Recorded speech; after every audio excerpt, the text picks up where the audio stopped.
জয়ের পর কোহলি বাংলাদেশকে নিয়ে একই বললেন। অবশেষে চিরপ্রতিদ্বন্দ্বী পাকিস্তানের বিপক্ষে চ্যাম্পিয়ন্স ট্রফি ফাইনালে মুখোমুখি হতে যাচ্ছে ভারত। আজ টুর্নামেন্টের দ্বিতীয় সেমিফাইনালে বাংলাদেশকে 9 উইকেটে হারিয়েছে বিরাট কোহলির দল। আর এরই সাথে 18 তারিখের ফাইনালে খেলা নিশ্চিত করেছে তারা। এদিন টসে হেরে ব্যাটিংয়ে নেমে ভারতকে 265 রানের লক্ষ্য ছুড়ে দেয় বাংলাদেশ। কিন্তু এই লক্ষ্যকে রীতিমতো মামুলি বানিয়ে 59 বল হাতে রেখেই 9 উইকেটে টপকে যায় কোহলি বাহিনী। তবে টাইগারদের শুরুটা ভালো না হলেও ব্যাটিংয়ে আশা জোগাচ্ছিলেন ওপেনার তামিম ইকবাল এবং উইকেটরক্ষক ব্যাটসম্যান মুশফিকুর রহিম। তৃতীয় উইকেটে দুই ব্যাটসম্যান জুটি করেছিলেন 123 রানের। তবে কেদার যাদবের বলে 70 রান করে তামিম বোল্ড হয়ে গেলে দ্রুত উইকেট হারাতে থাকে বাংলাদেশ। শেষ পর্যন্ত ভারতীয় বোলারদের নিয়ন্ত্রিত বোলিংয়ে এবং মিডল অর্ডারের বাকি ব্যাটসম্যানদের ব্যর্থতায় 264 রানেই থামতে হয় টাইগারদের। জবাবে ব্যাটিংয়ে নেমে রোহিত শর্মার দুর্দান্ত সেঞ্চুরি এবং ভারতীয় অধিনায়ক কোহলির 95 রানের ইনিংসে খুব সহজেই জয় নিয়ে মাঠ ছাড়ে ভারত।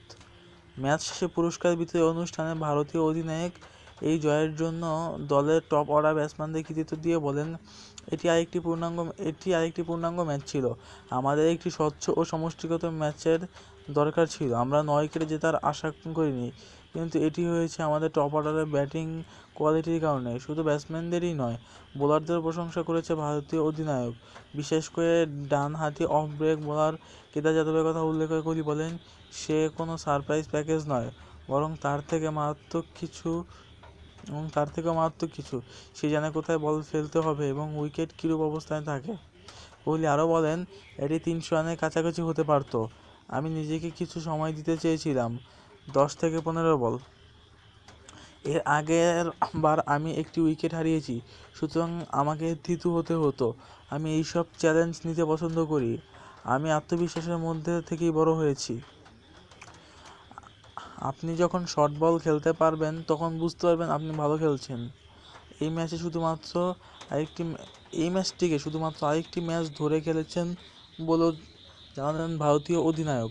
তার ভাষায়, আমরা শুধুমাত্র একটি ম্যাচ হিসেবে ধরে নিয়েই খেলছি। আমি জানি এটি বোরিং, তবে এটি আমাদের মাইন্ডসেট ছিল। আপনার মিডল অর্ডার খুব বেশি ব্যাটিং না করাটা কোনো চিন্তার কারণ হবে না, কারণ অনুশীলনে প্রত্যেকেই দুর্দান্ত ব্যাটিং করেছে।